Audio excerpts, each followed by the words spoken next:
पहिल्यांदा तर मी राज ठाकरेंचे आभार मानतो की त्यांनी या ठिकाणी दोन बंधू एकत्रित येण्याचं श्रेय मला दिलं. श्रद्धेय बाळासाहेबांचे आशीर्वाद हे मलाच मिळत असतील.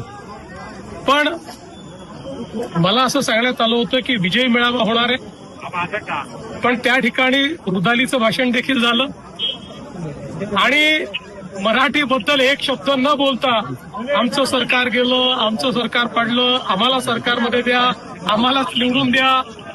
हा मराठीचा विजय उत्सव नव्हता, ही रुदाली होती. त्या रुदालीचं दर्शन ते त्या ठिकाणी आपण घेतलेलं आहे.